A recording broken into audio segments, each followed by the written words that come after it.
Τουτζιάρης ξεφεύγει πολύ ωραία. Κάνει και την παλιά για τον Πονόβα μέσα στην περιοχή και ο Δοξάκης σε κόρνερ. Την παλιά για τον Γιοβάνοβιτς.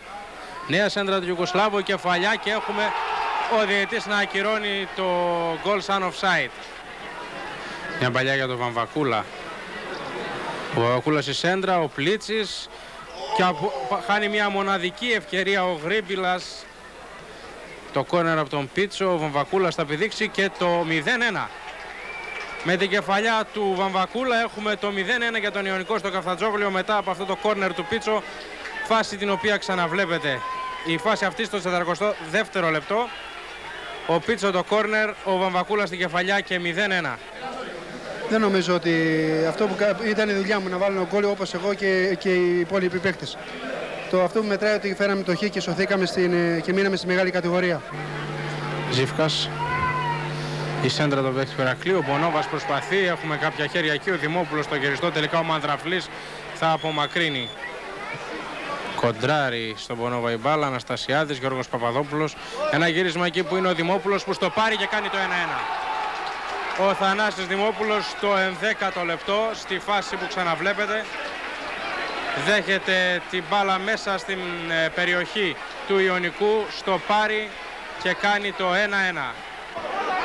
Αναστασιάδης μέσα στην περιοχή ανατρέπεται από τον Μανδραφλή. Έχουμε πέναλτι. Ήταν η ανατροπή από τον Καλταβερίδη και έχουμε πέναλτι για τον Ηρακλή. 2 λεπτά λοιπόν πριν λήξει το παιχνίδι. Ο Αναστασιάδης παίρνει φόρα, εκτελεί και ο Δοξάκης θα αποκρούσει. Ο Δοξάκης θα αποκρούσει την μπάλα και έχουμε το 1-1 να παραμένει.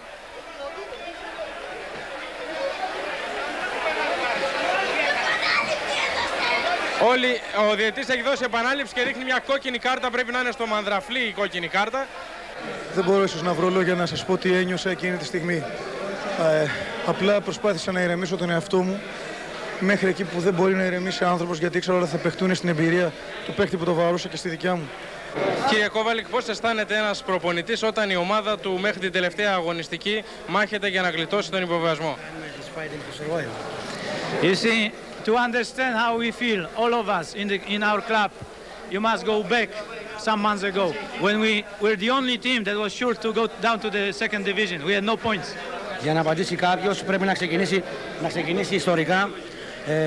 Αρκεί να σκεφτείτε ότι ήμασταν η μοναδική ομάδα σίγουρη για υποβιβασμό, ξεκινώντας 7 παιχνίδια χωρίς κανένα. Να την αποκαλούμε. Εδώ βλέπετε τους παίκτες της Καλαμαριάς να προσπαθούν να ακούσουν και να μην θέλουν να ακούσουν συγχρόνως τι θα πει το τρανζίστορ.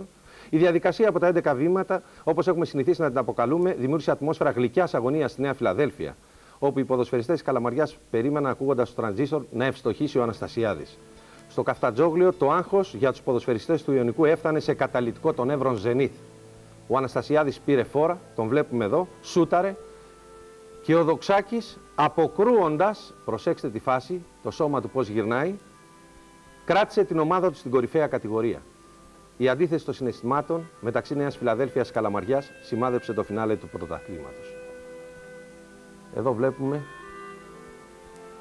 την εξέλιξη της φάσης και από την άλλη πλευρά ο Γιώργος Εμερτζίδης να προσπαθεί να μάθει ποιο είναι το αποτέλεσμα, γκολ ή όχι. Είναι φανερή η κίνησή του. Σκηνές πανηγυρισμών, σκηνές δικαιολογημένες. Μέσα σε ένα λεπτό αιώνιο για τον Ιωνικό και την Καλαμαριά δημιουργήθηκε το 1-1 που φέρνει τον Ιωνικό στην πρώτη εθνική με την απόκρουση του Δοξάκη. Σφυρίζει, παίρνει φόρα και χάνει την μπάλα. Ο Δοξάκης έχει αποκρούσει, οι παίκτες του Ιωνικού πέφτουν επάνω του. Ήτανε πλασαριστά ψιλοκρεμαστό το πέναλτι, ενώ μπορείτε να δείτε τι γίνεται στον πάγκο του Ιωνικού. Ο Μανδραφλής προσπαθεί να συγκρατήσει τους παίκτες του Ιωνικού από το να πλησιάσουν το διαιτητή, τον οποίο είδαμε σε κάποια φάση να βγάζει και μια κίτρινη κάρτα. Μέσα στο γήπεδο έχει μπει και ένας οπαδός του Ιωνικού, ο οποίος βγαίνει αυτή τη στιγμή έξω από τους αστυνομικούς.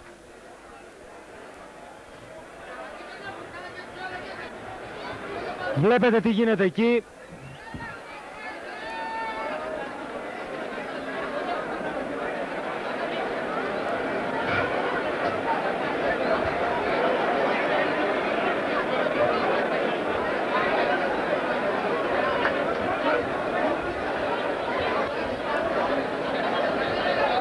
Ο Παπαδόπουλος μάλλον θα είναι ο τερματοφύλακας του Ιωνικού.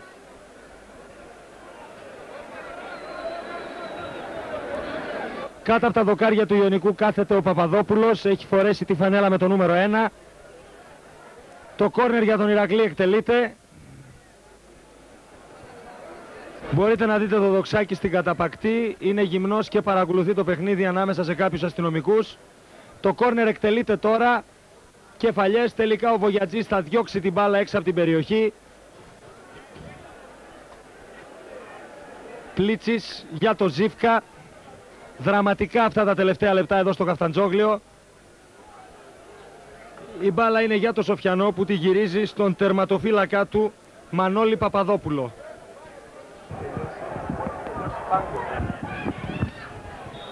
Και ο διαιτητής κύριος Αδαμόπουλος αυτή τη στιγμή σφυρίζει τη λήξη του παιχνιδιού που βρίσκει τις δύο ομάδες ισόπαλες 1-1. Βλέπετε τι γίνεται, ο πάγκος του Ιωνικού έχει μπει όλος μέσα, αγκαλιάζει τους παίκτες. Σε συνάρτηση με τα άλλα αποτελέσματα η ομάδα του Ιωνικού πρέπει να παραμένει στην κατηγορία των μεγάλων, ενώ αυτή τη στιγμή οι 7.000 περίπου φίλαθλοι εδώ στο Καφτατζόγλιο γιουχάρουν τους παίκτες του Ηρακλή και τους διαιτητές. Βλέπετε τις χαρές και τα πανηγύρια μέσα στο γήπεδο.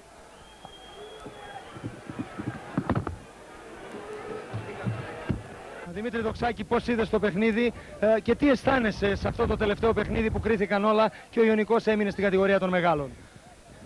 Εσύ που το είδες, τι αισθάνεσαι?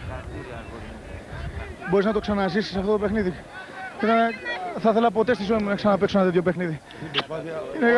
Δεν είναι εγώ τον Ιωνικό. Ο Ιωνικός από τη στιγμή που έχει τέτοιους παίκτες έχει σωθεί εδώ και καιρό μόνος του. Θέλω να πω για την αποβολή μου, 17 χρόνια στο γήπεδο είμαι. Τράβηξα το διαιτητή και του δείξα το ρολόι ότι έληξε και με έβγαλε. Ερχόταν και με απειλούσε όλη την ώρα. Δεν πειράζει όμως. Στάθηκε στο ύψος των περιστάσεων ο διαιτητής. Παρόλη την αποβολή μου, συγχαρητήρια στο ύψος των περιστάσεων. Δεν επηρεάστηκε από τίποτα. Θέλω να ευχαριστήσω τους παίκτες του Ηρακλής γιατί με την απόδοσή τους και με αυτά που κάνανε μέσα στο γήπεδο δείξανε πόσο άξια μείναμε εμείς στην Αλφα-Εθνική. Διότι είδατε πώς έπαιξε ο Ηρακλής. Συγχαρητήρια στον Ηρακλή. Κοντά μας ο αρχηγός του Ιωνικού, ο Βογιατζής. Πώς είδες το παιχνίδι και πώς αισθάνεσαι για την παραμονή σας στην κατηγορία των μεγάλων? Οπωσδήποτε ξέραμε τι θα αντιμετωπίσουμε. Ήταν πολύ δύσκολο το παιχνίδι, όπως και είδατε. Έγινε ένα παιχνίδι που μόνο ο Χίτσκος μπορεί να το κάνει.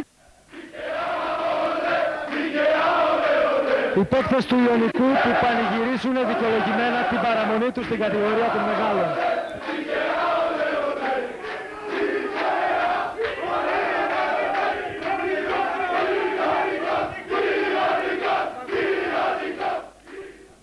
Απευθείας από τους ώμους των φιλάθλων, όπου βρέθηκε στο αεροδρόμιο του Ελληνικού, ο Δημήτρης είναι κοντά μας. Πράγματι στους ώμους περιεφέρετο, τον βγάλανε έξω και είναι σήμερα και τώρα κοντά μας.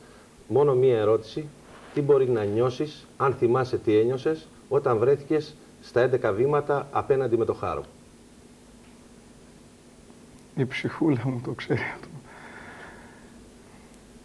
Δεν μπορώ να σας εξηγήσω, είναι κάτι που δεν το εύχομαι σε κανένα να το νιώσει. Εκείνη τη στιγμή συναισθανόσουνα κάτι, είχες ανησυχία, ήσουν έξω από τον εαυτό σου, τι είχες? Θα σας πω τι έκανα.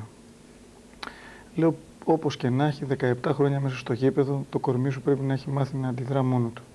Πάτησα λοιπόν ένα κουμπί και έγινα κομπιούτερ. Έγινα ρομπότ και αντέδρασα. Είπα τουλάχιστον το κορμί μου ξέρει να αντιδράσει, γιατί το μυαλό δεν αντιδράει τότε.